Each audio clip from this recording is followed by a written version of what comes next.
Hi again, everyone, and welcome to another episode of the Living in Faith Everyday podcast, the Life Podcast. And we're working together through a series I've called 66 Books, 66 short podcasts which take a look at the 66 books of our Bible. And today we've reached the book of Philippians, the book of living a life worthy of the gospel.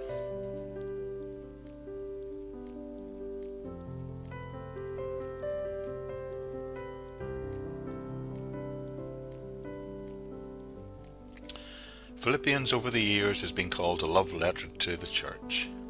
It's also been called an epistle of joy.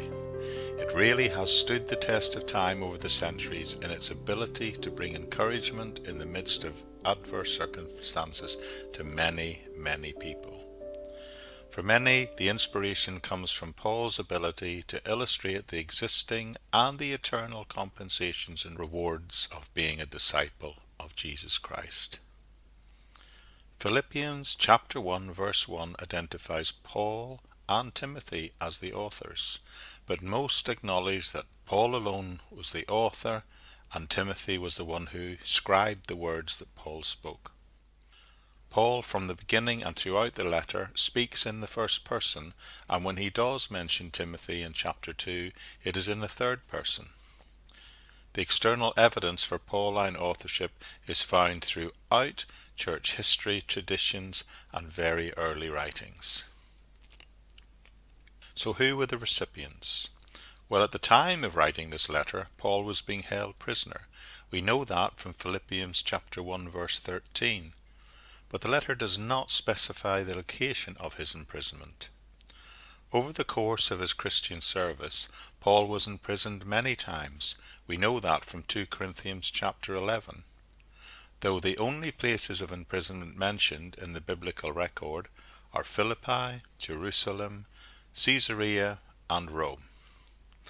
Philippians 1:1 says the letter was written to all the saints in Jesus Christ who are at Philippi, with the bishops and the deacons. Philippi was an important city in the province of Macedonia in the north of Greece. It is one of the select cities that the Romans established as colonies, which were centers of Roman life in a non-Roman world. Paul visited the region during his second missionary journey, and the church at Philippi was the first church that he established in Europe. We know that from Acts chapter 16. He visited twice during his third missionary journey, and seems to have retained a special affection for it. So thinking about the message of this book, there evidently was a bit of a problem with unity at Philippi.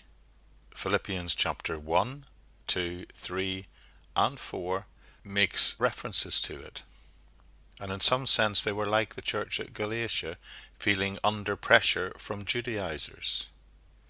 They were not only concerned about Paul, but Paul was also concerned about them.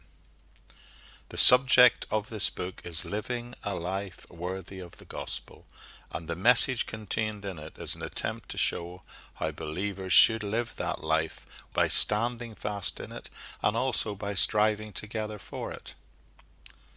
The structure of Philippians is fairly straightforward. It follows the format of an ancient letter.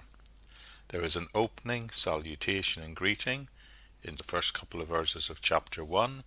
Then the rest of the chapter is a thanksgiving. Then there is a prayer at the end of chapter 1, which is verses 9 to 11, and then the remainder of the letter is the body of the letter and a closing. So thinking about why this letter was written. Well, the first purpose of Philippians is to express Paul's gratitude for their financial support. While there were obviously several reasons why Paul wrote this letter, the immediate purpose was to thank them for their friendship and their money.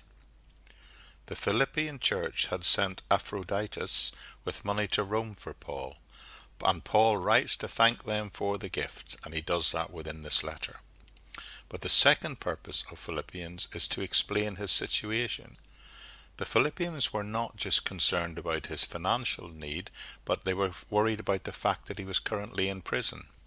He writes to tell them not to be discouraged because of his imprisonment. for he has had plenty of opportunities to spread the gospel and teach believers, he tells them in chapter 1, verses 12 and 14. He's also enjoyed good fellowship with the Christians in Rome, and some Christians in the government service were even able to visit him and help care for him.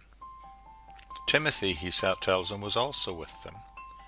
Although execution was always a possibility, and he recognizes that, he was optimistic that he would be set free and would soon be able to visit the Philippians again. He encourages them by saying the gospel is being spread and he expects to be released. The third purpose of Philippians is to encourage the people he's writing to live a life worthy of the gospel. They were concerned about him and he was concerned about them also. He wants them to live a life worthy of the gospel in a way which means being unified and by having a humble concern for others and by standing fast in the Lord when going through difficult times, and very importantly in living in peace with each other. So in summary, Paul wrote to the Philippians to thank them for their gift. He explains his situation and he encourages them to live a life worthy of the gospel, which tells us that believers should always strive to live a life that is worthy of the gospel message that we have received.